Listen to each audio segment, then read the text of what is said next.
Hey everyone, thanks for tuning into this episode of the Creatives of Windsor Podcast. I'm your host, Anthony Shirdown, and today I'm sitting down with Luca Cavallaro, who's the drummer of the local band Abide by the Few.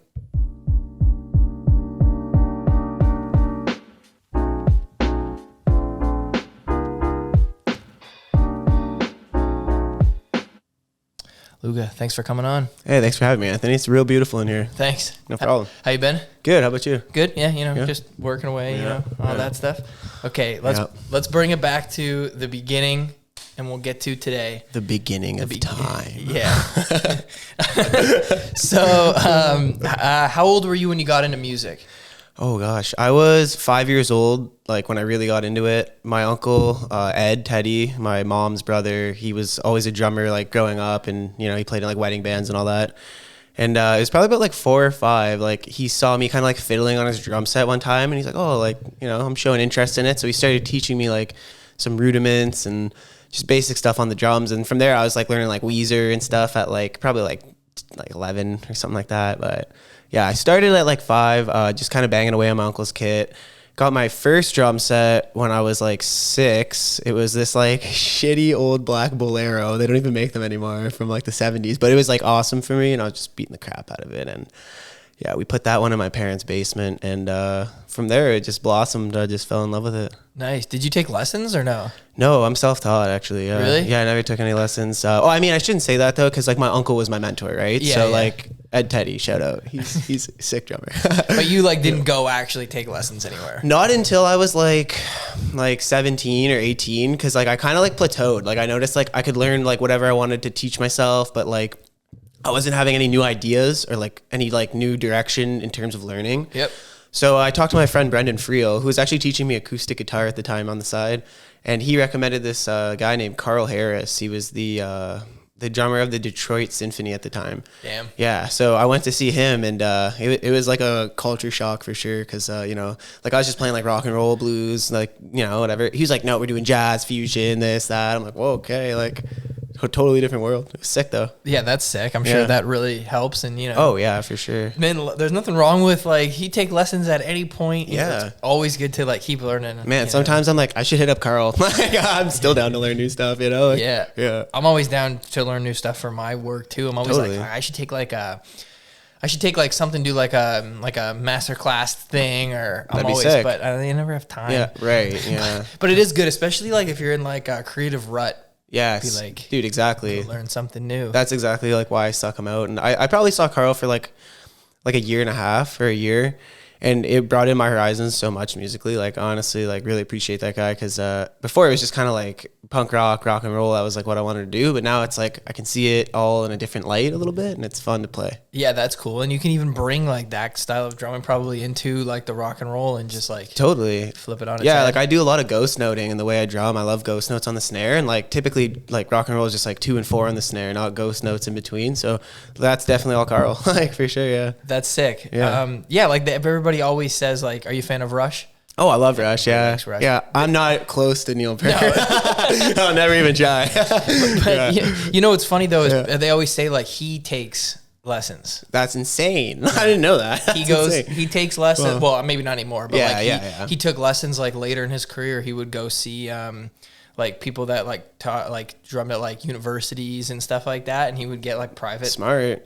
Why not? New minds with like a lot of experience, even though they're younger. Like whatever. Yeah, sounds cool to me. Why not? Yeah, why not? Yeah, sweet. Totally. Can you inch the mic back like a little bit more? Like put it on this way more. Yeah, there we go. Good. That's good. Yeah, or a hot mic in a little bit. Yeah, sorry about that. No, it's not your fault. That's all good. Cool. So you play other instruments or no?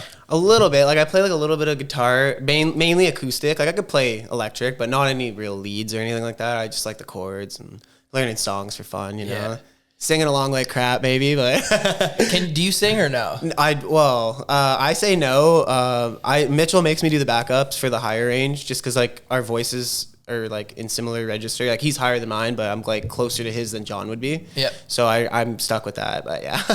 Do you like doing that, or honestly, no, I don't, because no, I don't. Just because like it's never been my expertise, and like I love trying my hardest at everything I do. Right. So it's like for me to try something new plus execute like my main skill, it's like a little bit challenging. But like I think sometimes when we practice it a lot and I actually like really hone in that section of the song, like it sounds good. So I'm down to do it when I can, for sure. Yeah. So when you guys are live too, you sing too?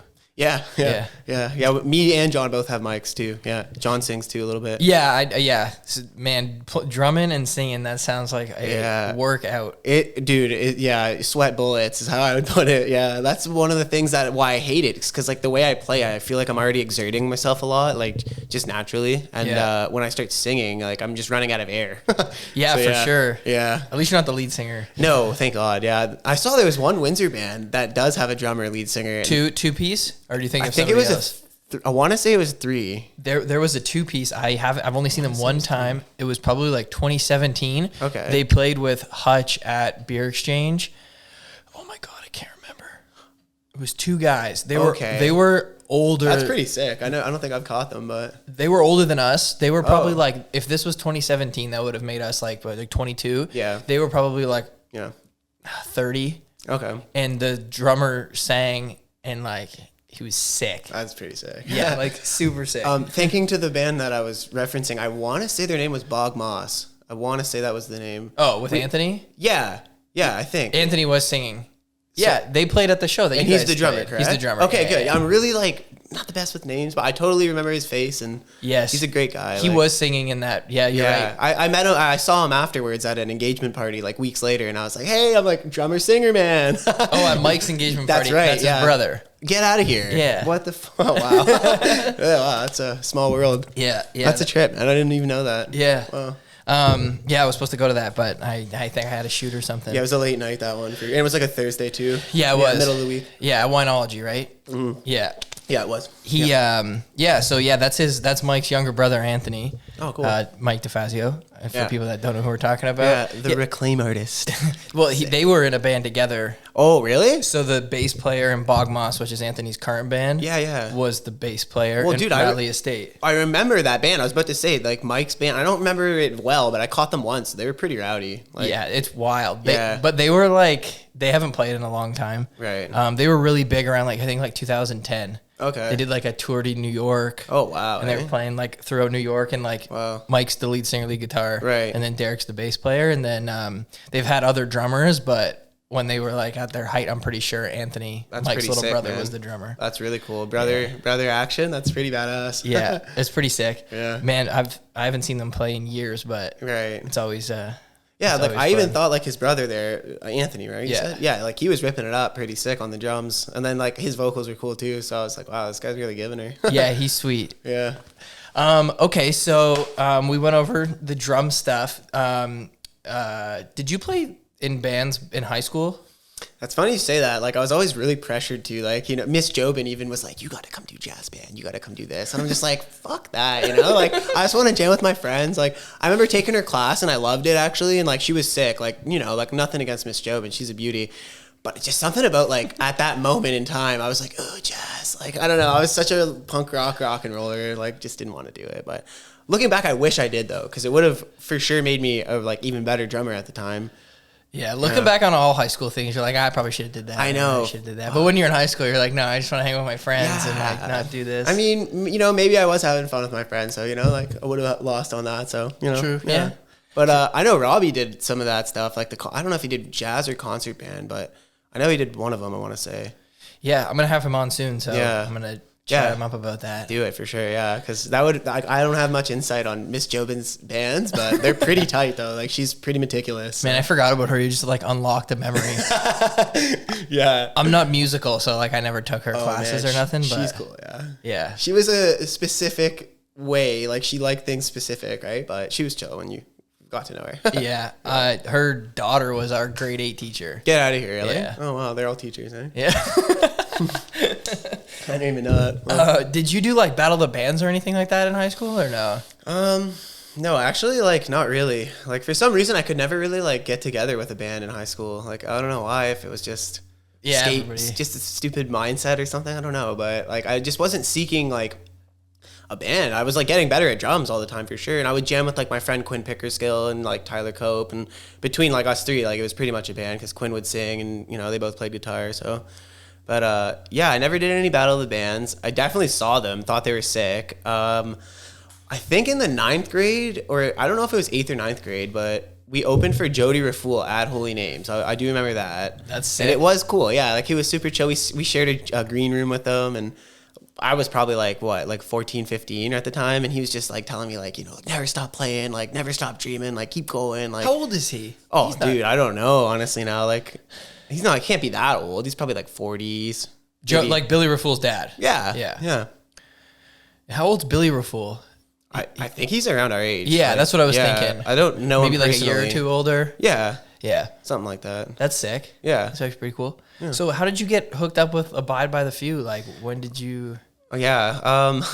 So me and Mitchell met in like 2020 or maybe 2019. It was definitely like during the COVID saga, right? Mm-hmm. And I was jamming with some guys. It was actually Tyler Cope on guitar, a gentleman named Michael on vocals, and another guy named Reed on another guitar, and my friend, Alessandro De Luca. Yeah, he was on bass. Dude, he can just play everything. Dude, he's a beauty. But so that group didn't last too long. Basically, like the two guys that we didn't know that well were from like the county, and it was just a lot of commuting, so we just didn't work out or whatever. Yeah. So me and Tyler and Sandra were continuing to jam, and Tyler had mentioned Mitchell, so we brought Mitch into this little group, jammed for about 6 months. Same thing, just kind of didn't work out, creative differences. Then Mitch was like, hey, like I have this trio that I used to do called Abide by the Few, right? But it's not active anymore. He's like, I'm talking to the bass player. We just need a drummer. Like, are you in? And at that point, I was like, well, like this other band's going off the rails, right? And I definitely want to start gigging and like getting out there like sooner than later. So I was like, yeah, okay, I'll come by and see how it goes, right?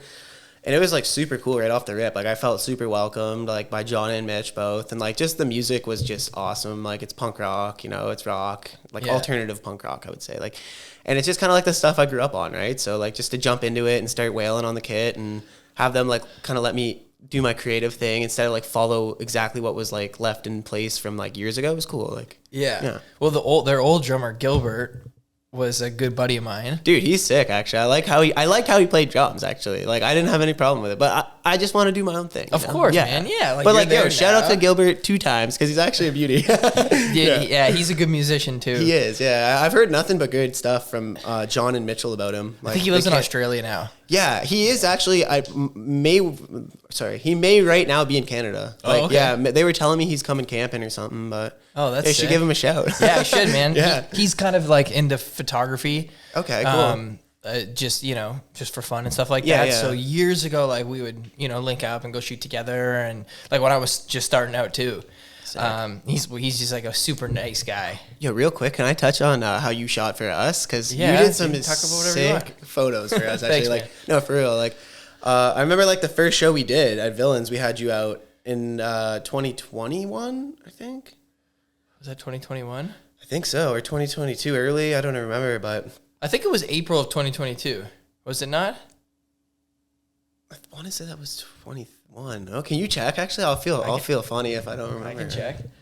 That was definitely our first show, though. I'm thinking, right? The one at Meteor, or no? Or not Meteor. It was at Villains. Villains. Sorry. That was like I was actually gonna ask you. Was that your first show? Yeah. Like, with you as the drummer? Yeah, that was it right there. And I thought that we had you out there. I'm almost positive we had you out there because I had. I was there. Yeah, I was gonna say. I was like, I must be like losing my mind. But that was because that show was packed.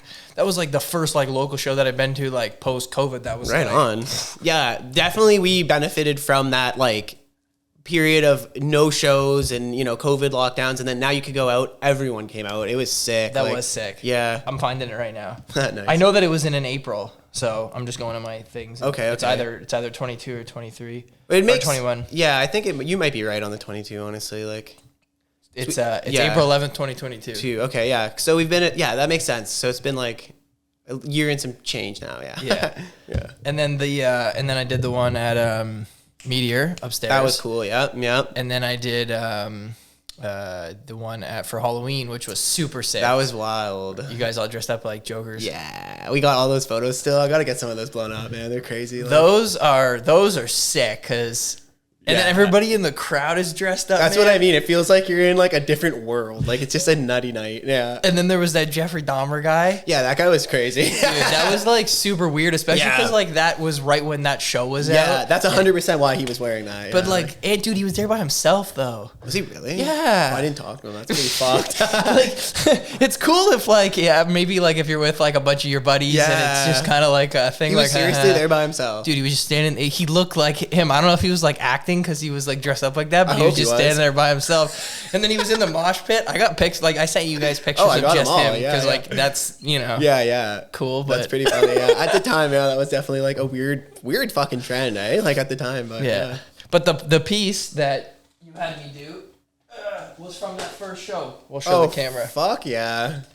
I took that picture of Luca. Actually, let me check the camera, make sure that they can see it. Dude, are you kidding me? This is sick. And took that at the first show at Villains. Hell yeah. Oh man, thank you, bro. Fuck, this is sick. Thanks, man. Well, this is an immensely talented man pointing the camera at a crazy guy hitting things. I'm definitely throwing that in my bedroom, bro. Thank you. That's Luca's profile picture on Instagram and Facebook, or just Instagram? I think just Instagram right now. Instagram. So go to his, and you guys can see closer up, and then follow him when you're there. Hell yeah, thank you. and the band too. Yeah, hell yeah. Come check us out. Luca's Instagram is Windsor Drummer or Drums Windsor? Drums Windsor, yeah. Drums Windsor. Yeah. Hell yeah. Thanks, man. Appreciate the plug. For sure. Thanks, man. Okay, so yeah, you guys have been doing shows, jamming, doing all kinds of cool shit. Oh yeah. Tell me about the lights you guys have been doing. Are you still doing that? Cool. I'm glad. That's kind of dope that you asked us about that. So I don't know exactly when this happened, but yes, we are still doing the lights. And the way it all came to be is my friend Devin Thompson, he was always like around music, he even plays guitar and stuff, but he's never like just gone on the stage, and done it. So I was like, I'm in another band now, and his cousin, actually, Ronson, way back in the day, we used to watch him do the lights at Blind Dog. Do you remember that? I don't know if you ever went there. Yeah, did they have dances for us while we were in high school? Definitely, yeah. It was a weird place to just a ton of different things happening there. But the band nights, Devin's cousin used to have this like box, and this was like way back in the day, so this was like pretty sick at the time, in my opinion at least. And he was triggering the lights on the stage. Like he'd be up there with the band, and he's fucking like strobe this, that is. So I was telling Devin, I'm like, well, if you don't want to play in a band, like why don't you get some lights, get a controller, get a little program going and come gig with us, because like I'm down to get you into it. And he was like overjoyed to get into it, and he started buying lights like probably like 8 months ago, and he's just been kind of growing his little set, and every time we have him out, and it's been really cool, honestly. His lights add like a lot of atmosphere, and the smoke is sick too. Yeah, it's super sick, especially when you guys go up and like a couple other bands already played, and then you guys go up with Devin and he's doing his thing, and then it's like makes you stand out. No, yeah, totally. Like, and we super value Devin for that, because like he's just helping the boys kind of stand out even more, like hell yeah. It's looking sick. It really adds something to the show. I like when I'm shooting. Yeah. I do those like light drags, right? Because Devin didn't do lights at that show, right? And the light drags are the lights around you, right? But at the Halloween show, the light drags are purple and red and green and blue, because he's got all the lights going sick. on. So that's pretty cool, man. I kind of like when he's there doing his thing. I haven't seen you guys without him since he started doing it, though, I'm not gonna lie. Like, we had him out the first time, and like I told the boys, like, just take the risk with me, like let's just try this out. Like, we'll give him a little cut, like a cut, like not a little cut. We give him a good cut, right? Yeah. And it's just kind of sick, like how it's grown. Like, he got like one fixture, and then he got two fixtures, and he got like a trellis to hold them, and now he's got like this controller going. And he's moving them all around. It's pretty sick, man. Like, he's definitely like coming into his own, and now he's even doing some social events at the Chelsea. Like, and then like that was all him. Like, like I got him into like the music stuff for sure, and he's been rocking with us. But like he got himself into the Chelsea, which was sick, because he was doing gigs there like for us, making his cut from us. Yeah. But now the Chelsea's like, dude, like we like what you're doing. Like, come, like basically like not host the event, but like he's literally running like all of the lights at the events, which is pretty sick. Like, that's super rad. I like that you're doing, thinking of different things and like just trying to switch it up, doing it. Like, it seems like you've been like, I can definitely tell that you're sitting down at night and just putting ideas together. I can't stop. It's fucking bad. I can't shut my brain off sometimes. But hey, man, it's been a thrill, and I'm never gonna stop. So yeah, man, I'm like that too. Yeah. And I can just see you doing it. And I'm like, yeah, he's hustling. Hell yeah. Yo, I feel the same way about you, man. Like, you coming out with those t-shirts, I'm like, get the fuck out of here. Like, that's like an endless idea, right? Because like you can just be like you got this sick photo there, all over your wall. Now it's going to be on a t-shirt. Like, come buy it. Yeah, thanks. It's smart. I like it. Thanks. Your guys' new t-shirts look cool too. Thank you. Very cool. That's for the summer tour, which is actually what I wanted to talk about next. For sure. So you put a tour together, walk everybody through, like tell them what you did, where you're playing, all that stuff. For sure. So do you mind if I reference the ad just because I don't want to fuck it up? Do whatever you want. Just one sec. But yeah, so the summer tour is going to be a lot of fun. We pretty much just had this idea between me and Quinn Pickerskill from the Noam Chomsky band. Mm-hmm. We've been best friends for like pretty much forever, you know?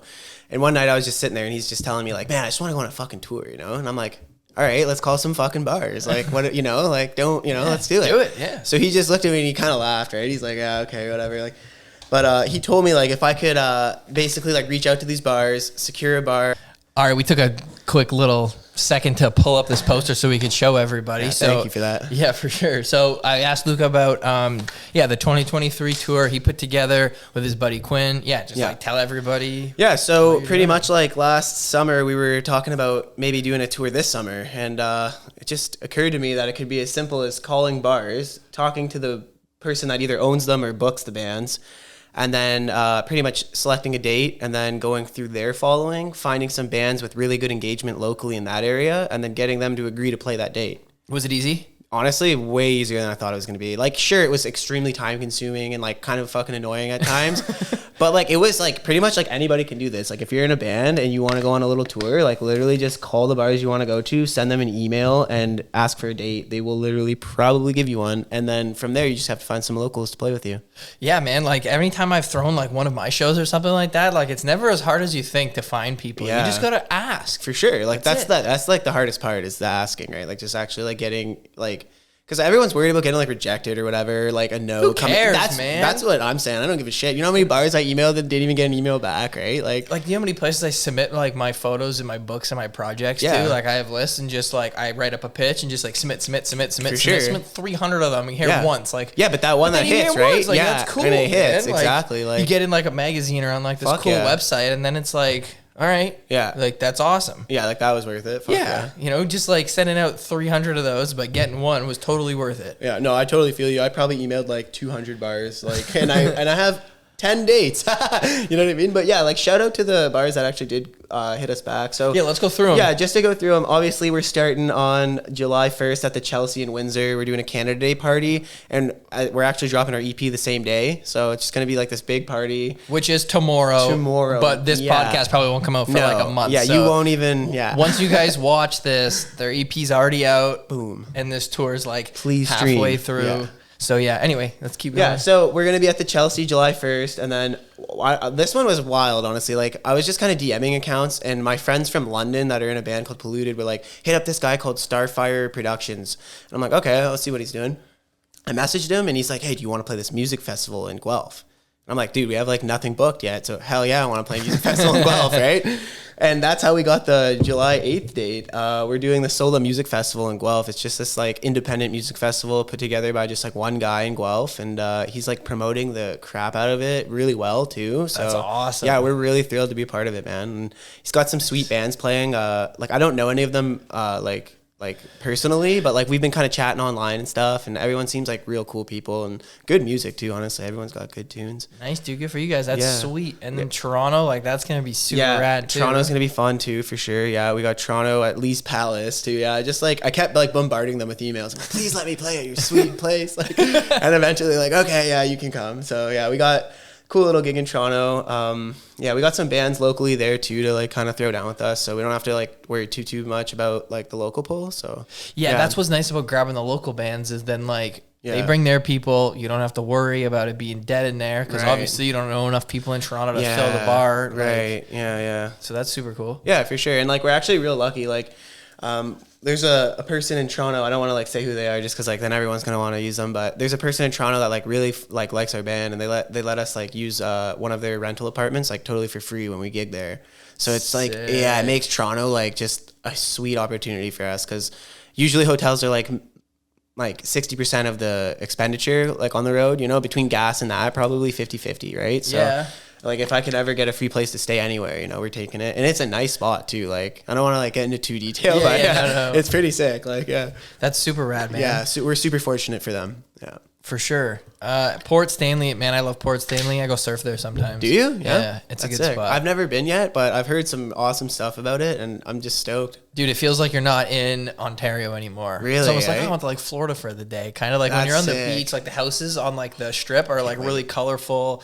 It's a cool vibe, man. That's sick, man. I can't wait. Wow. Yeah, especially if it's like a sunny like summer day. Right. But I love going there. Like usually like when I surf, we surf in like the fall, spring. It's like winter. Okay. So it's like there's nobody out there. But like the vibe there's still like super cool. Yeah, I just love going out there. I saw you do that with like the wetsuits and stuff. That's pretty sick. Like, yeah, it's a good time. No doubt. Eh? It's probably exhilarating. Like, yeah, it's fun. Especially like the nice thing is like, we don't have like the best waves over here, but like if it's pumping and the waves are good, it's not like somewhere else like nobody's out. Right. You just get it all to yourself. That's pretty sweet. Yeah. That's nice. Just you and your buddy. Right. Luxury. You know? Yeah. It's nice, man. So like, what about like Ottawa, man? That's far. That's going to be cool. Yeah. That one was just so random. Like, Quinn has a friend named Jared that went to university in Ottawa. I think that's why he wanted to go there so bad. Probably just cause he heard story after story about, you know, O-Town being crazy or whatever. Yeah. So, I just sent some emails there. We actually got like no responses. Just like how you're saying, you sent out like 300, messages and you get one back. That was the one bar we got heard back from, and they're called Avante Garde. And I've never been, don't know much about it. Apparently from the people that I know around there, they're telling me it's like a fog of like the area. So I like it. Like I'm stoked. I'm stoked to go. I'm stoked to kind of like get their foggy experience. So, yeah. Man, fog, like, that's cool. Yeah. So actually that brings me to another thing I wanted to bring up. I was going to bring this up more towards the end, but what's your favorite local place to play? You don't have to like cut other people out. Like totally. You can just like you can list a few. Like my top two for sure are Meteor and Chelsea, and then easily Fog before like after them. I love them all. Like I wouldn't even put them in numerical order. I just love them all for different reasons. You know, like I love Ian at Meteor. I think he runs a sick business. I think he really cares about his business, and that's what's important, right? Like if you're gonna bring your people into like a place, like you want them to be treated like really well, or at least like how you would treat them, right? Yeah. And I totally get like a family vibe from like the whole staff at Meteor. They're sick. Like Angela and Jesse are super nice too. They're usually doing the bar and stuff, and they take care of everyone really well. Yeah. Tom was the guest before you on the show. Oh, really? Yeah, which his isn't out yet either. No way, like from Fog? Yeah. That's awesome. So it's him, then you.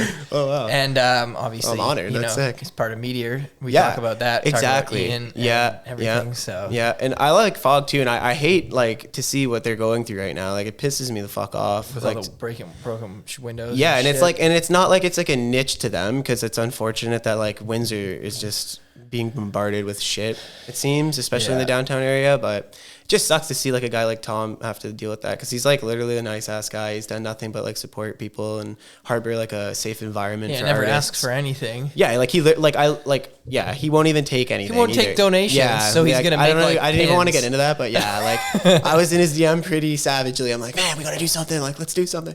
But he just wants to keep running his fucking business, sell beer, sell pins, sell shirts. Yeah, he's like, I won't take donations. Like I'm gonna do another run of shirts. Exactly. Yeah, like, and I dig that, and I totally have the utmost respect for Tom and his businesses. Yeah, like man, my art shows and like the things that I've thrown in the past, like I know that like if I have an idea for a show, like Tom's always gonna be like, yep. Do whatever you want. Literally. Do whatever you want. His door's open, right? Yeah, you can bring whoever you want in here. He doesn't even care what I do. Yeah. Like he's just, and he always like, when he was on the podcast, he's like trying to tell people too, like, if you want to have an art show, just hit him up, man. If you want to have a show, just hit him up. Like, like go do it. Yeah. Right? Like he wants to let people He's giving you the floor. Thing. Yeah, totally. He wants you, like, if you have an art show, I think the only thing he's like, you got to have like an opening or a closing reception for the night, and invite some people out, make some posters. Yeah. That's sick that he like kind of like gets you into it, you know? Because like I'm sure you were already into it, but like I didn't know he was kind of like, yo, like let's get it going, you know? That's sick. Like he's always just down for anything. Yeah. And like a tip for anybody that's throwing a show, like if you're nervous to throw your first one, easiest thing to do if you're an artist or a band is invite other people to be a part of it. Yeah. Like, literally, if you're a band, invite 2 others and a couple artists. Yeah. No, even if nobody comes, just the people, place is full. Participants. Yeah, like when we threw that locals only show. That you guys headlined. That that was fun as hell. By the way, that was a blizzard, snowstorm. Yeah, and I don't even remember that because that's how sick of the night was. Like, I don't even remember it being a blizzard. That's a trip. Dude, and so many people didn't come because of the weather. Right. Oh, and it was still slammed the whole night. I do remember this now. Yes, I remember the conditions. Yeah, Mitch was shoveling snow and then coming back in to play his set. He's like, show the snow. He's like, his hair's all wet. Yeah, that was Mitch funny. Mitch is a funny guy, man. Yeah, that was such a rad night. And like that was a rad night. A bunch of artists were just like, I can't come, like I gotta come from Bell River. Like that was wild. Blizzard. Yeah. And it was still packed. I do remember that. Yeah, it was bad. Yeah. I'm actually glad we were late actually. Now that I'm jogging my memory, we were late because of the weather. Because of the weather. Yeah. Dude, I'm actually kind of glad the snowstorm because it was like it added like an extra like kind of vibe to the night. Like you're not stuck, but it's like everyone in there was like very intimate. Yeah, like we were together for the night. Like it's funny. Tom actually he made a post a couple hours before the show. He said, "There's a big show tonight. I know that there's like this weather, but if you can make it, come by." He's like, there's always this thing about fog when it's bad weather and it's always like the best nights ever. Literally, yeah. Everybody's just stuck in there and it was just like such a good time. Dude, when I left at like 2 a.m., these guys were walking down the street, just a couple bros, and they pushed my car was stuck because I got there so early that it snowed all around my car. Come on. And a bunch of guys where everybody's like pushing up together. We're like, yeah. See, that's what's up, man. It's like I wish we could see more of that, like maybe bring the winter back. Unfortunately, but dude, I love like summertime's sick, but I love wintertime. Like, no, I love it all. Honestly, like I do prefer the summer though. I like to kind of just chill by the pool. I like that we live somewhere with like different, especially like as like somebody who's creating things, different seasons put you in different moods. Absolutely, yes. I never even thought of it like that, actually. Like, but you might write something different or shoot something different in the summer, fall, winter, right? Yeah, like it's summer right now, and it's just like summer just started, and you're inspired and you're excited because it's summer. But then whenever winter starts, you're like, oh, I get to relax and like kind of cozy down, and then you start like coming up with different stuff. For me anyway, that's I totally feel you. Like you hunker down in the winter, right? Like I get so much artwork done in the winter. Hell yeah. Because in the summer I'm like too busy with work. Yeah, I think bands are the same way in general too. It's like we pump it out in the summer. We're constantly doing something in the summer, and then it's like right when it gets to like like weather where you might not see that crowd come out anymore as much. I think that's when everyone goes into album mode, writing mode, like kind of start focusing on the next summer, right? Like, in the winter, I always sit down, like I'm sure probably with bands, like maybe that's when you guys do your recording in the winter. Yeah. Well, this was the first time we ever put out anything together. And I haven't really been in a band that like got like serious like this in a while, or like really ever. So it was kind of like cool. We just hit the studio, I think in April we started, and we finished it like no, actually not. No, sorry. We should have been in the studio probably around February or something like that. It was definitely winter, my bad. And we started it this year, and we're aiming to release it. Well, we are releasing it July 1st. Sorry, I'm fucking lost. It's all good. So yeah, it's going to be out. Okay, let's talk about that.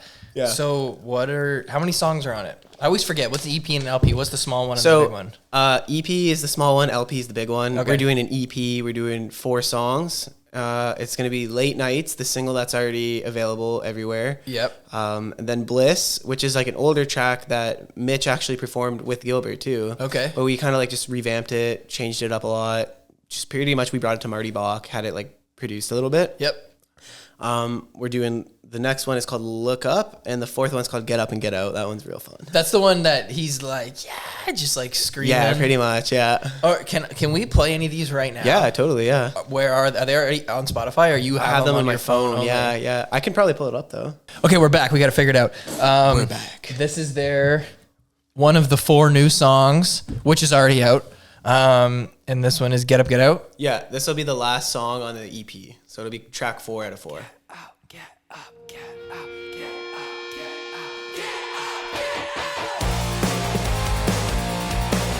This is a memorable song. Thank you. Walk down to the pier. All the long and narrow.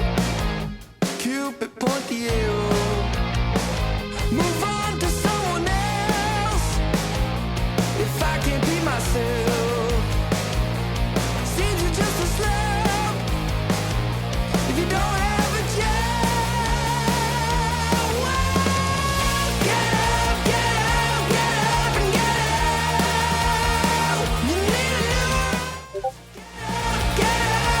that your voice in there too? Yeah, it is. Just get out of here. Man, this is sick. Thanks, man. Very good. Fuck yeah. The quality's great too. Yeah, all in Windsor too. All done in Windsor. Yeah, so where'd you guys record it at? SLR Studio. It's like off of Jefferson. The guy that owns this name's Marty Bob. He's a genius. It's sick. Yeah, man, this sounds so good. Thanks, man. Is this your favorite one to play?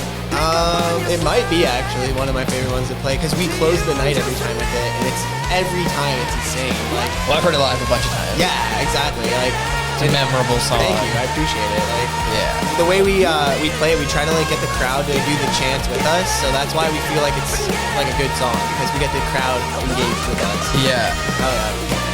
Yeah, like this is a good sing along. Fuck yeah. Especially for the chorus part, like right. That's because there's so many voices in it, like you just want to get in there, right? Like that's kind of what we were going with it. And it's funny enough now that we're talking about the voices, we actually have the whole band of Noam Chomsky in there, minus their drummer, sorry. And they're doing the chants with us. Oh, really? Yeah, just like a coincidence. Like Quinn kind of, like, I forget. I had to meet him. I think it was something about the tour, actually. We had to like finalize the dates. And it was just so happened to be like I was at Marty's studio. We've been busy. So he swung by the studio to finalize. And Marty's like, we need more bodies. We need more bodies. So we put everyone in the booth. It was sick. Wow, that's awesome, man. Yeah. That's super cool. Thanks, man. Okay, so this is kind of switching it up a little bit, but we were talking about playing shows and stuff. Have you guys thought about like trying to get visas to play in the States? Totally, yeah. Like we've already been kind of talking about it, and you know we talked to our big brothers in Hutch, right? Like, yeah, because they got them. Yeah, like we were actually at Fog one night, and we were all talking about that, and Seb was telling us like dude, like the amount of cities that this is like verbatim, like what Seb told me. He's like the amount of cities you can string together is like uncanny compared to like driving like 2, 4, 6, 8 hours to get to the next one here. It's like 20 minutes there. So I've never experienced that, and that's actually smart. That makes sense. Yeah. So once he told me that, it was kind of like one of those like, whoa, I got to get my visa. Like we haven't taken any steps yet to do it, just because like we have like the whole summer planned in Canada. Yeah. But it's definitely like on the board for next summer for sure. Work on it in the winter. Yeah. Totally. Yeah. Exactly. Right. That's how we do. I remember I was talking to one of the three. I can't even remember which one, but right when they got it, and they were telling me like to get it, you have to have shows, or you always have to have something booked, right? Yeah, so you have to have somebody sponsor you, which is a trip in my opinion. So you have to actually like seek out a business and basically be like, hey, like we're gonna play like, let's say like every last Sunday of the month, we're gonna play here, so 12 times a year, and they're gonna like sign something, basically say like, I don't know what the exact form is, but they sign off saying like, hey, like you're actually gonna cross to play here, we're gonna pay you, then you're gonna go home. And then I think the border signs off or something. I don't know, like just to know like that you're traveling abroad, but but you'd need a sponsor to like actually get a visa to begin with. And then you can play anywhere. Yes. And then like you could literally go to like Alaska, I think, if that's actually in America, but yeah. That's cool. Yeah. Man, that'd be so sweet to play places like New York and LA. Dude, yeah. Like speaking of New York, actually, we just entered a competition hosted by this company called Audacity, sorry. Audacity, yeah. That's how you edit audio with. Yeah, and like they used to be promoting like www.radio.com. That was like a thing too. Probably expensive. Yeah, I had no clue what that was, but we put our music in. We actually submitted this. I can actually show you guys too on it, but there's a live video on YouTube. If you type in Abide by the Few, what comes next? We performed a live session in Brantford at Ryefield Studio. And it was a sweet video. Like it's in 4K. They did a fucking phenomenal job on the audio and the visual. So I used it to submit it to Audacity. Is that what I'm saying right? Yeah. Audacity. And they got back to us and they selected us to be in the voting now. So like our band's actually in the voting to be in the opening act for their big charity relief event in New York. That's so cool. Yeah. Would you need a visa for that though? Yeah, totally. Yeah. And it's a trip though. Like the way it works is like you just have to get voted in. So we're like, you know, like hopeful, but yeah. That's sick, man. Yeah. Let's play it. I'll show everybody. This is it, right? Yeah, that's it right there. What's going on, everybody? Welcome back to Ryefield Studios. It's your boys, Ben and Shane, here on another gorgeous Friday evening. That's right, we got another live at the Whiskey Pit for you. Today we're bringing you another band from the Rose City. This is Abide by the Few. Check it out. This song we haven't released yet either. We just wrote it. Really? Yeah. Sick. What's it called? What Comes Next. Oh yeah, obviously.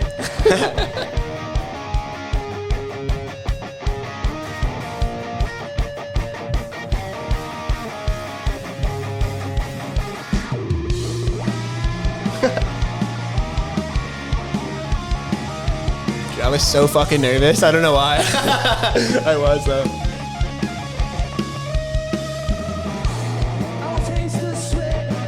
Yeah, how does the songwriting process go? Like, yeah, it's pretty different like every time, but it seems the source is the same. Like pretty much Mitchell will have a lick on guitar, or he'll have a melody and the lick on guitar, and then he presents it to us, and then from there, like the bass already pretty much like once the guitar is done, the bass complements it, right? Yep. So it kind of has its place figured out, and then the drum beat to me, I just hear it. I don't know, like Yeah, honestly, you just go? Like he gives me it, like he literally showed me this riff, and I was just like, yeah, I'm doing this, and like I didn't change my drum beat at all. Like since I did it once, and we've never changed it really.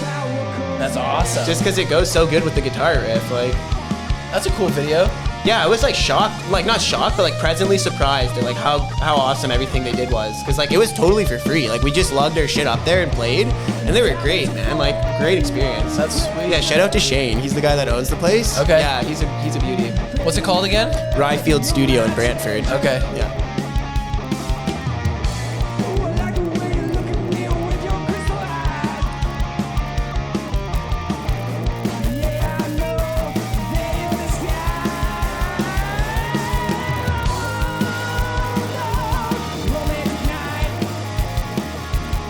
I like shooting you guys because you're always moving around, Oh, thanks, man. doing stuff.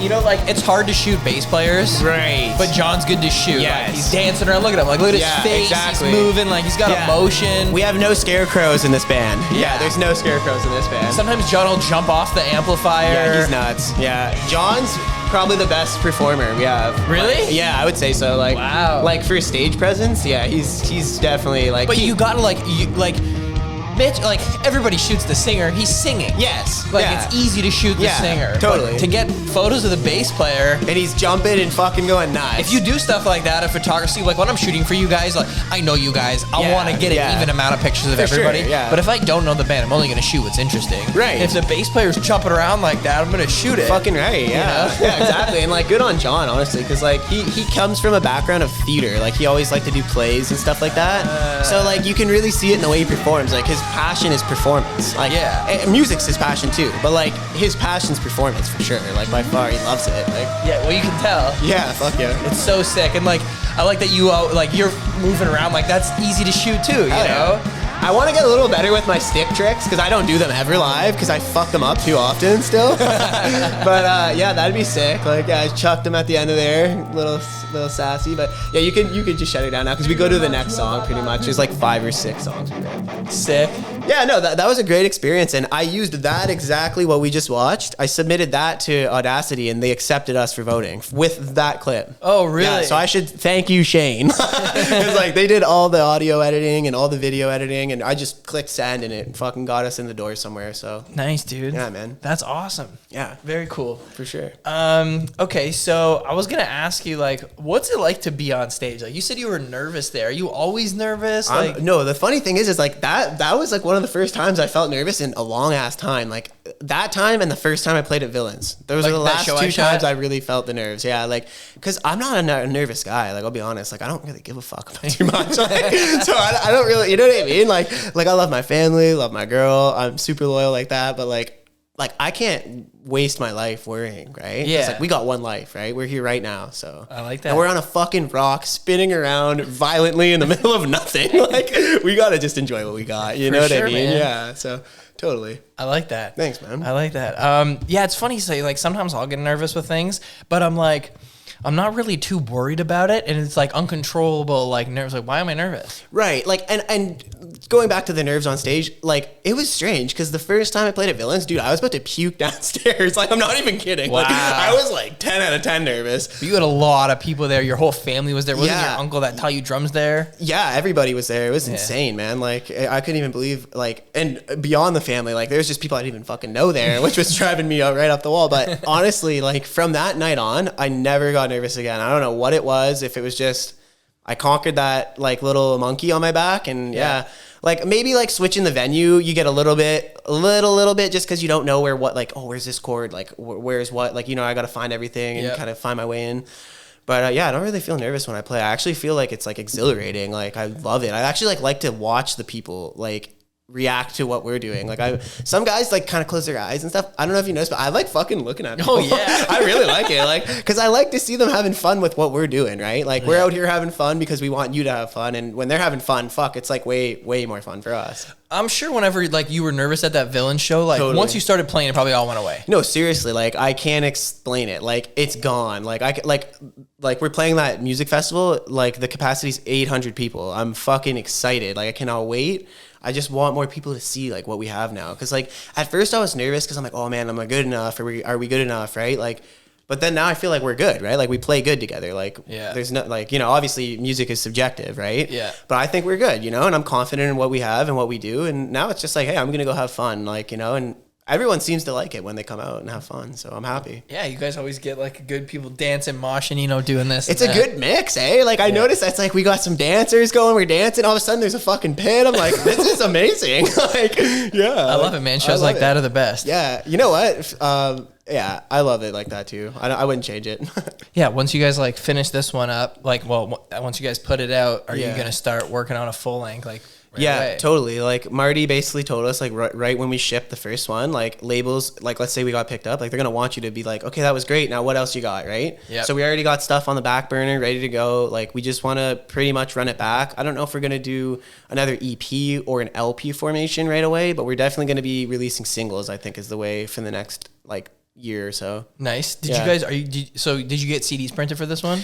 That was the only thing in our budget we couldn't afford, and I regret it severely because like I just feel like it's such a unique photo, and yeah, you shot the photo, shout out to you, but nice. We're gonna do that for sure, but we just didn't have the funds for it now. Like we produced 2 t-shirts and the second one's not even out yet, but your photo is actually on the back. It looks, sick. Should have fucking brought you one, but I don't even have the stock yet. But, it's all good. That's but it's super sick. cool. We got the logo here. I was in Photo P myself. I matched the colors of the Ambassador Bridge outline and the actual font. So it's like the red with the yellow outline. Yeah. And it's our logo right there with that exact font color. And then on the back is the bridge shot that you did. Nice. With some like little texturing just to make it look like edgy. it says abide by the few and like whatever. Well, that too, but there's also like some like actual like you'll see in the sky kind of thing. It looks is it the picture where it says Ambassador Bridge, or is it the picture where it says abide by the few? Yeah, it's abide by the few. Yeah, it's that one. That's sick. Hell yeah. Dude, that was all your idea. I'm never gonna forget that. It was at my birthday party at fucking Lakeshore Sushi Bar. We were talking just randomly as hell, and you gave me this idea to fucking edit the bridge to say our name, and I like literally looked at you and like, man, you're crazy. Like, who's gonna do that? And then it just never went away. It was like in the back of my head ever since you said it to me. I'm like, holy fuck, I need to go do this. Like, so I sourced out, like I don't know if you remember Brooke Shepley from high school. Yeah, of course. Yeah, like she's always been sick at media and like always a good graphic designer. So I just hit her up. I was like, hey, like I know you probably don't really fuck with bands that much anymore, right? But could you maybe do this? And yeah, we worked out a little price. It wasn't too bad at all, and she made it something really cool. Yeah, it looks super sick. Yeah, man. Like, thanks, man. It's unique. It's one of a kind. So Greg Maxwell did the logo for me for this show.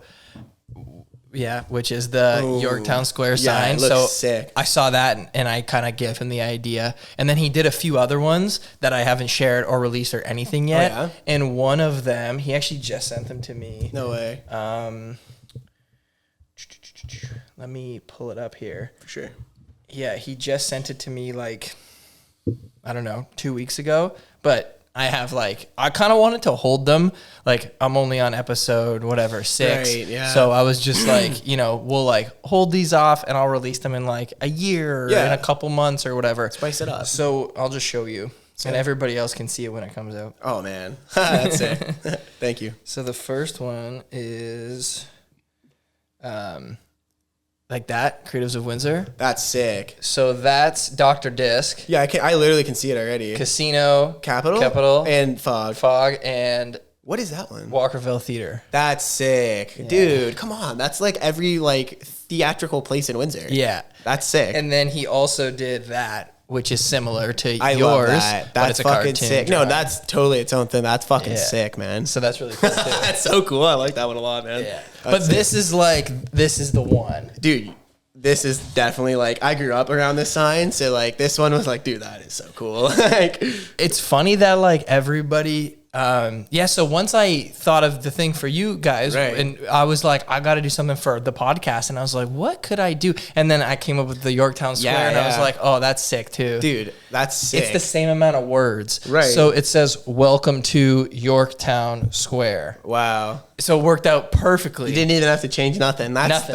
That's how you know this is the one, eh? Yeah. Like, it's just cookie cuttered. I'm going to make that as a shirt probably too. Oh, please do. I'll buy one like instantly. Okay, you can have it. Thanks, people, buddy. people like really dig that. And you know what's funny is somebody told me like people aren't gonna know what that is. Like it's only South Windsor, and I'm like, people know. Yeah, I mean, like, it definitely is a South Windsor staple, but it's like, it's Windsor. Like, there's not very many signs that look this neon and huge. Like, you know what I mean? Like, Yeah. that's the one from Windsor, like, Like- not just the South. Yeah. I think everybody's like, oh, that's Yorktown Square. Like when I had my booth at Art in the Park, I was giving those out for free, Hell the yeah. stickers, and people knew what it was. And Sick. it was really cool. That's really cool, man. Yeah, that's Yeah. probably like one of the like oldest like little business plazas too, right? Like that thing's been there forever. Like, Yeah, and they just like redid the whole thing. yeah, exactly. Yeah, I don't know if you remember. Like I think we were in high school and they were working on it. I remember. They had the scaffold. Everybody Yeah. else used to climb it and stuff. Yeah, there was like always something over there, but yeah, now it looks great. Yeah. Yeah, it does. It looks sweet. Oh, yeah. When you're on stage, do you ever like?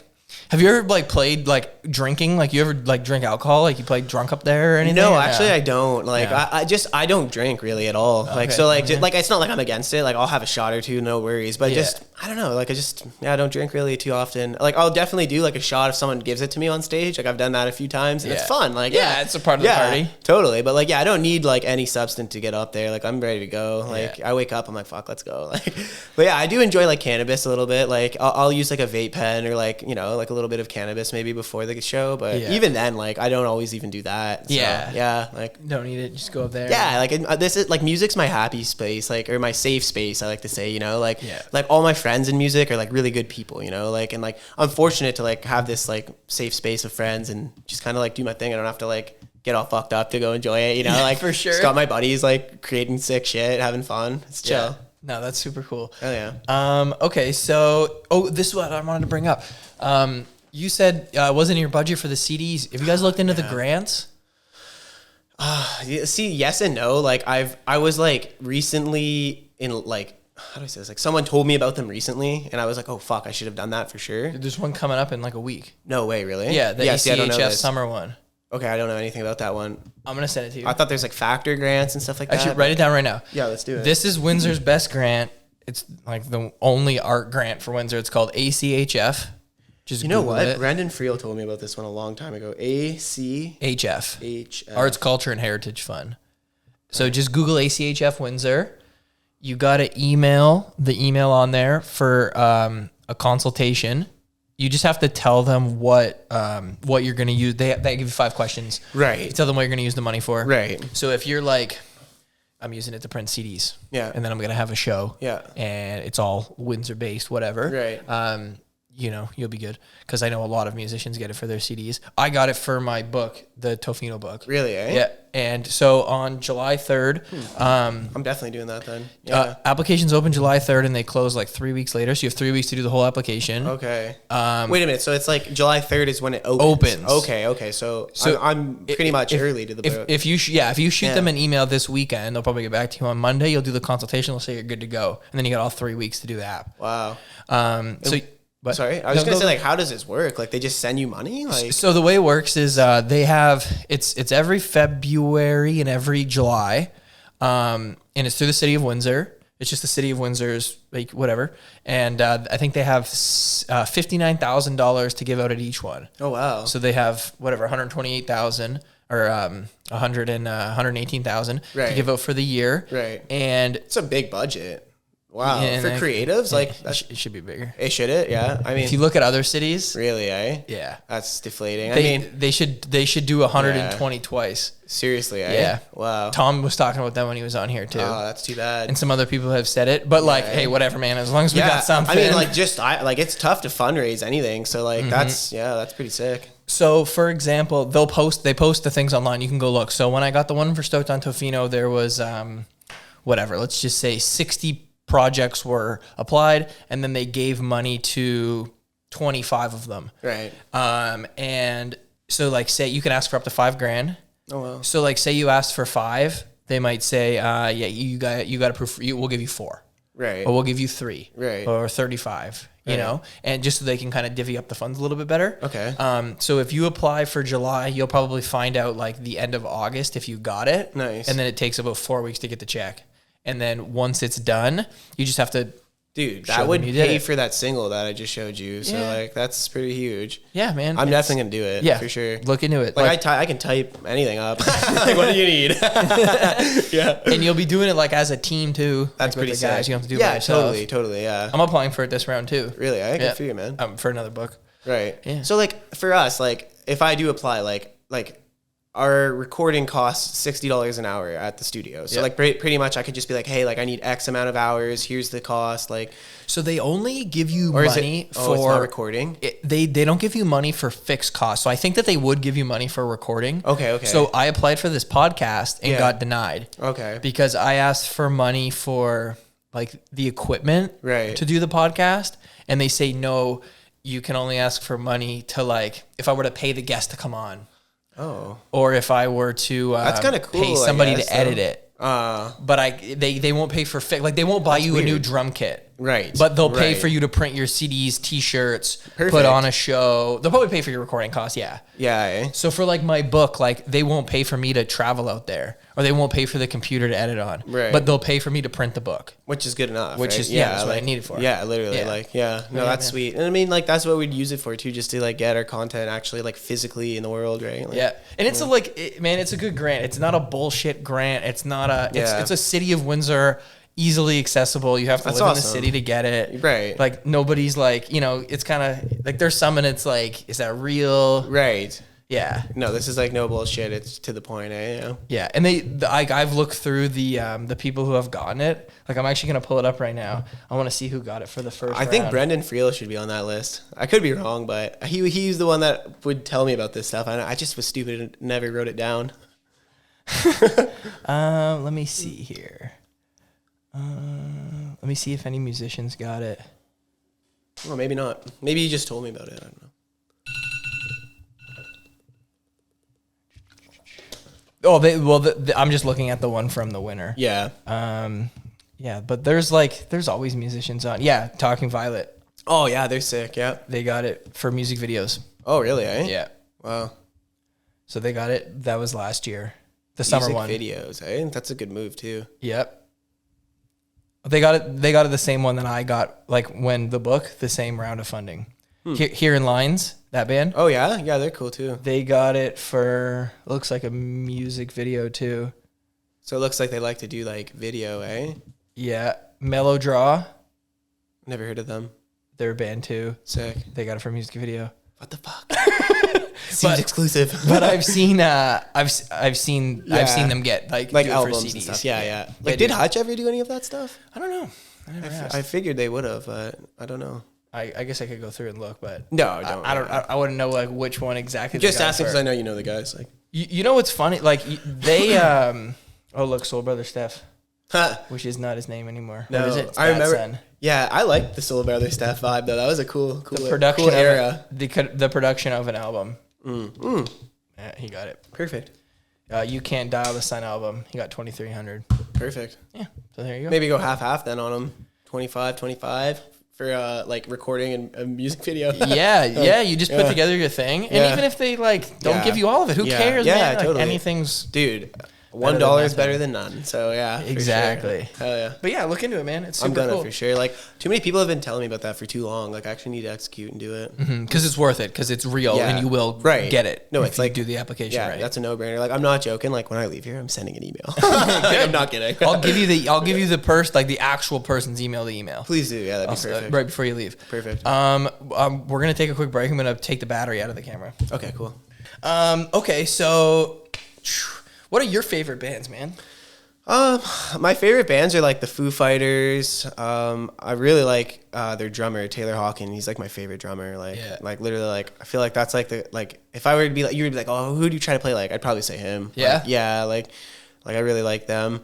I like Nirvana too, right? Like, so you like Dave Grohl also? Yeah, I do like Dave Grohl. No, actually, I don't actually like him too much as a drummer. Really? No disrespect to him, but like I do like their music though a lot. Like I fucking love Nirvana, but even Dave says it in the interviews. Like he's pretty like back then at least he was like a basic drummer. Like he's pretty good though. I've seen like a child. Yeah, exactly. Like he was so young, but I've seen videos of him and like he's fucking phenomenal drummer too in his own right. But what an amazing musician. Exactly. He's one of the best musicians alive. Oh, easily, yeah, like easily. Top 5 for me, like for skill. Maybe number 1. Like he's fucking sick. I don't listen to too much like Foo Fighters music, but for like musical skill, he's no, they're pretty rad. I also like Jet a lot. I like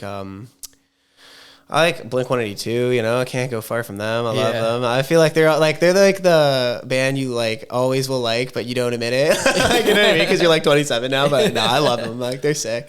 I just really like anything alternative punk rock. You know, like I like Billy Talent's another good band.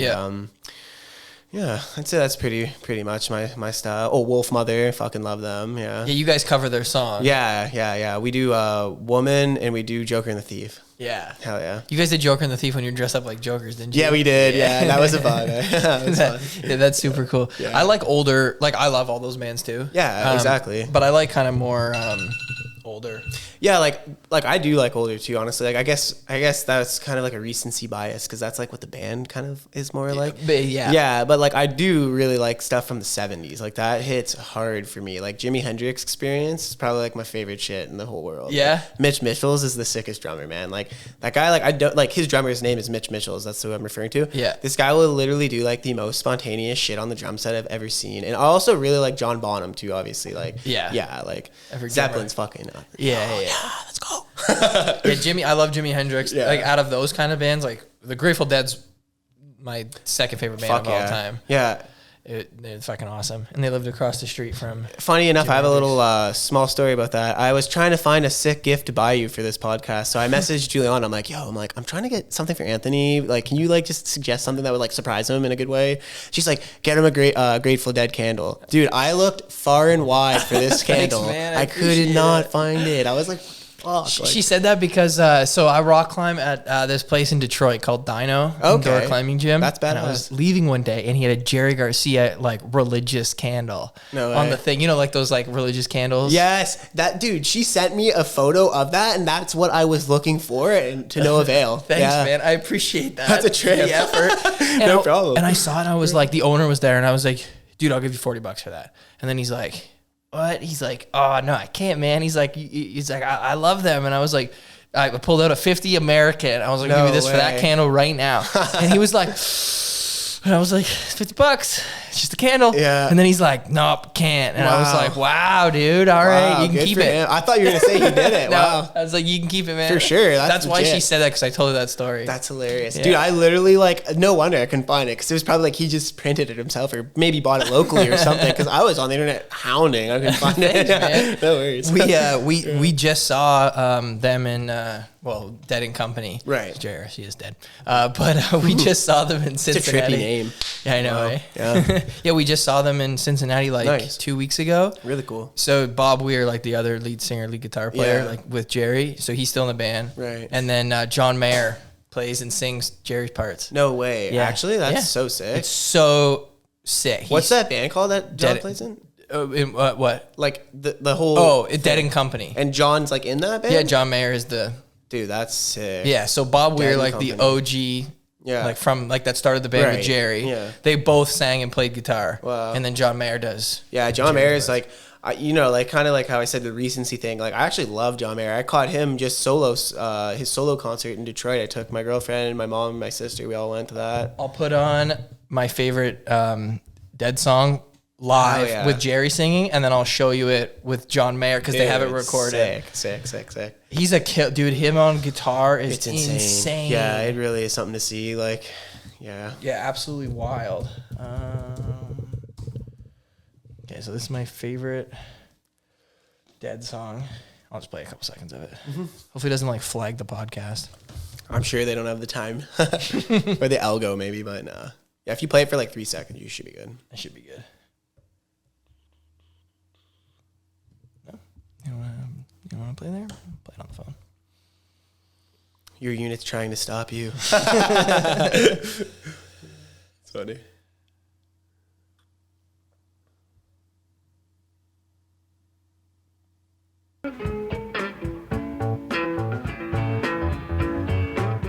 So this is 1972. Really, right? Yeah, the 70s hit different, man. Like, I got goosebumps already. This is one of my favorite songs of all time. Gone are the days when the ladies said, please, Gentle Jack Jones, won't you come to me? So this is Jerry. Right. Sounds really good. This is live too. Seriously? Yeah. Wow. They never recorded it. Wow. Sound of the thunder with the rain pouring down, and it looks like the old rain. The synth in the 70s, just the keys. Oh, it's so good, man. And then this is it with Mayer. Oh yeah. So you this can is already him hear it. jamming. Yeah, you can already hear him, man. It's bluesy. Yeah. And then Bob Weir's playing guitar in both of these songs. Oh really? Eh? Yeah. Wait, so Mayer's just singing, or he's playing? He's playing guitar too. Yeah. Wow. Wow. His voice is so sick. good. Yeah.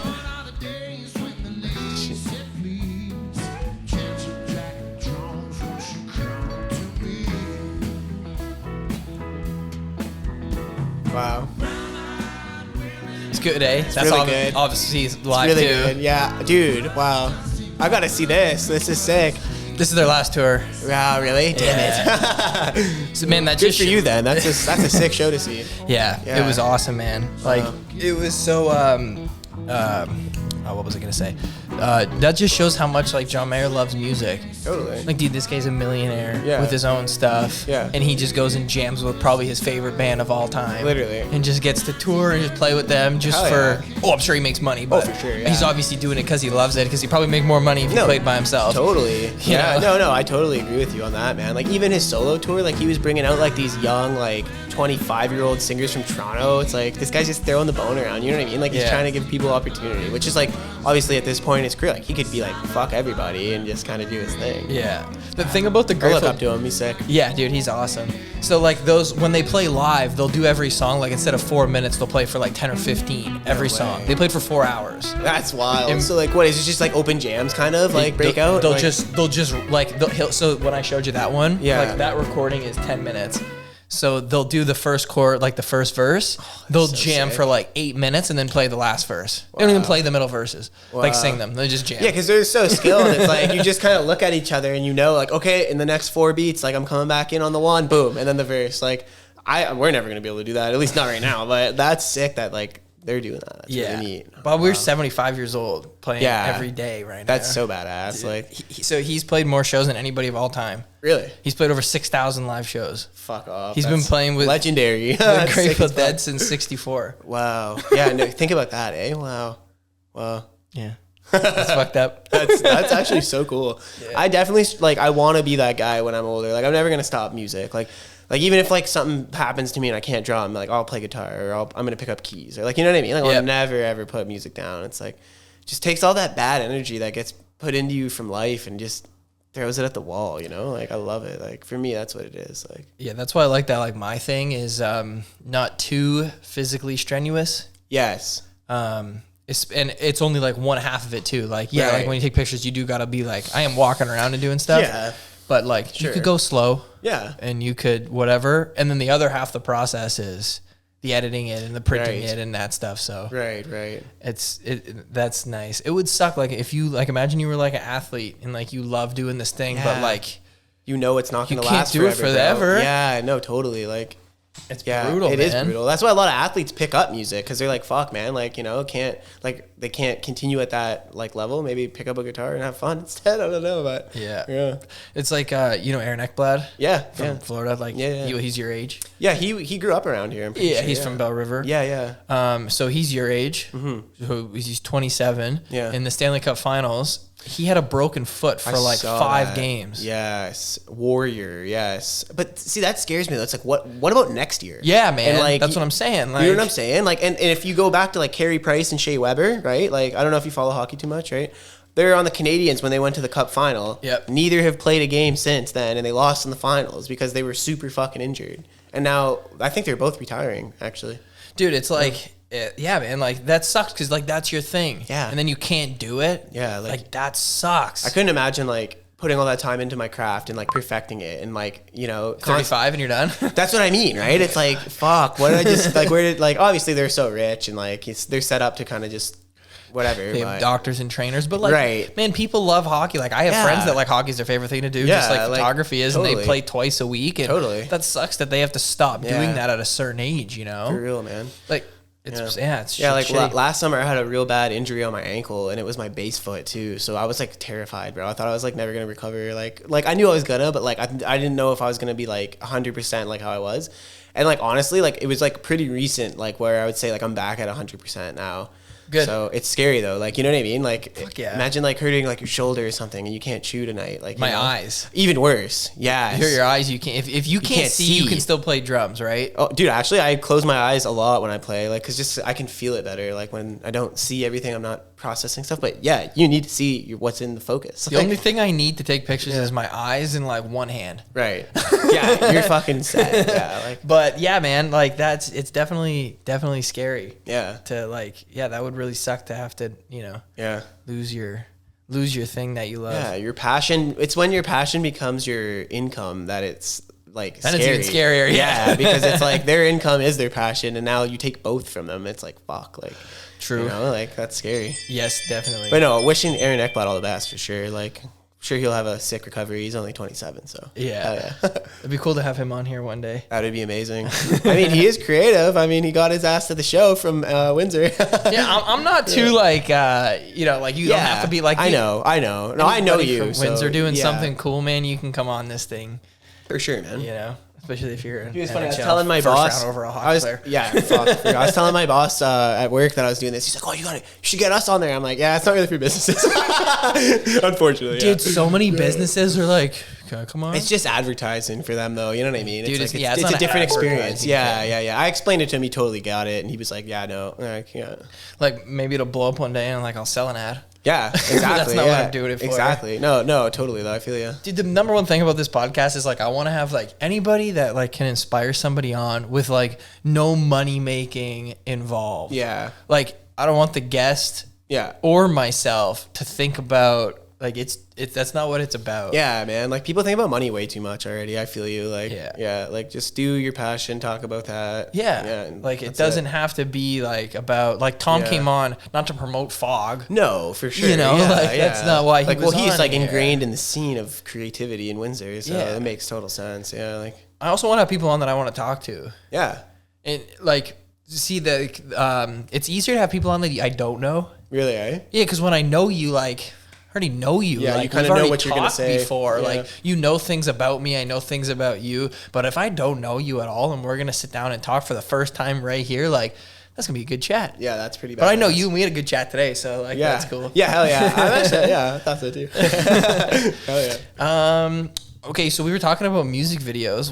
Thing? Yeah. Are you guys planning any music videos? We have no plans to do that. Like as of right now, like just I think right now like we're in this like weird phase of like okay, like we got popular locally, like we got people coming to the show, check, right? Like okay, now we plan a tour, we're getting on the road, we're getting our name out there, okay, check, right? And then we saw Marty and we put together a professional album, we're releasing that, okay, check, right? Now we need to like start to figure out like what do we do now, you know? Music video, festivals, like this is the stuff like it took us a year and a half to like get everything under our belts and like understand like what's important and like how to do it all. Now it's like, okay, like I think now we need to start like looking into like some music videos and some just deeper avenues of promotion of our music, right? Like, yeah, for sure. I've always wanted to shoot one. Dude, we should talk. That'd be sick. Yeah. That'd be really sick.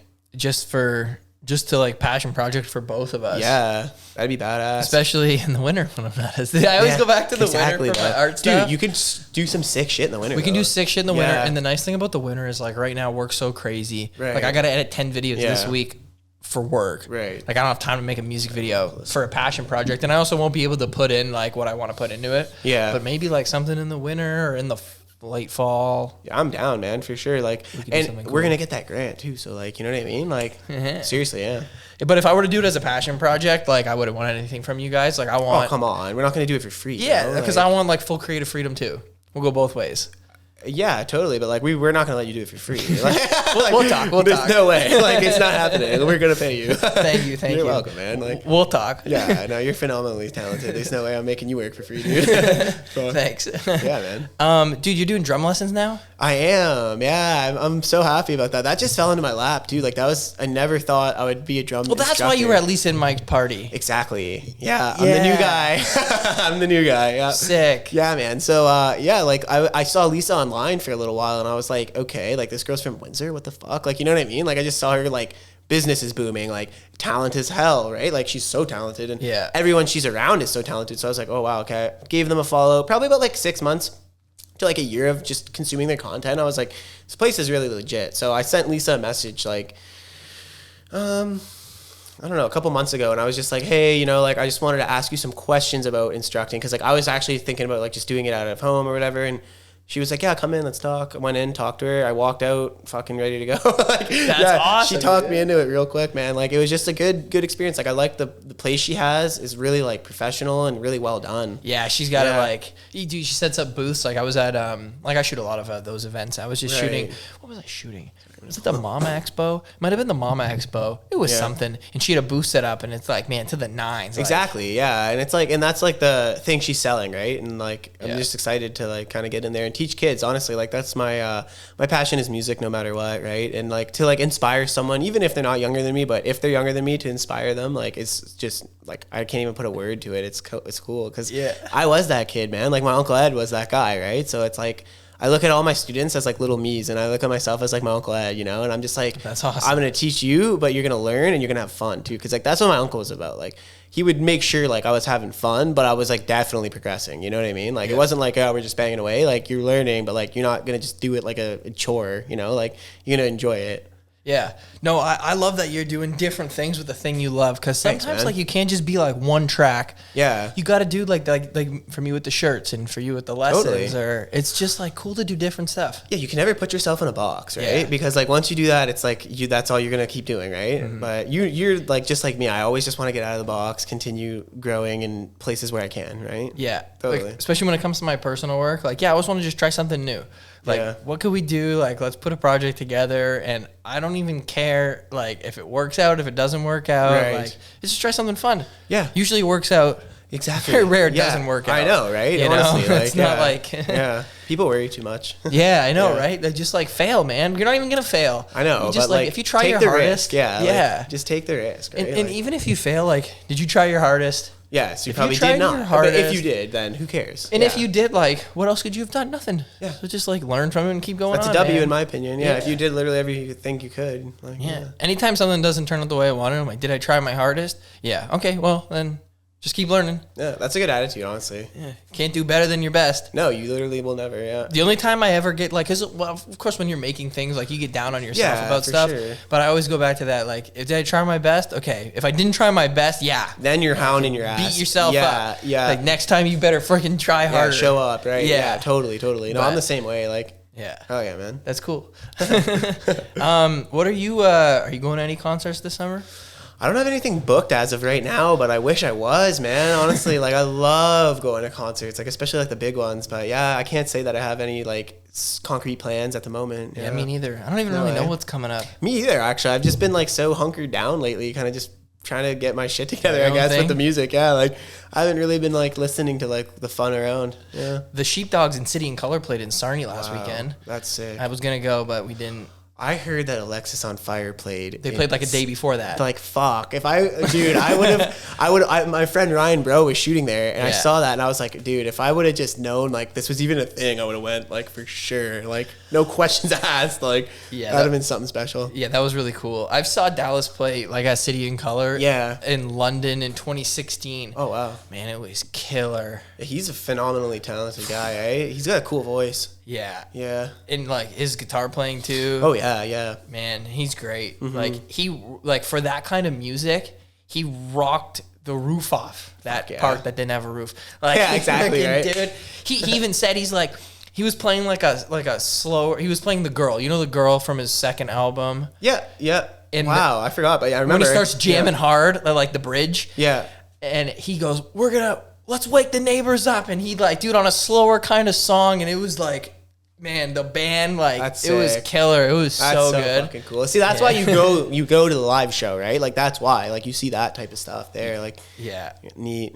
Them do it differently. Yeah, With like live shows and stuff, like, would you ever get into like theatrics? Like some what do you drummers, like Travis Barker spins in a ball on stage. Oh, bro, like, yeah, I would totally do that if I had the like resources to do it. I mean, like, I've seen guys do weird shit, like the drums bouncing and stuff. Like, I don't know. I do like that though, the fucking spinning one. Like, I'm trying to think what's his name.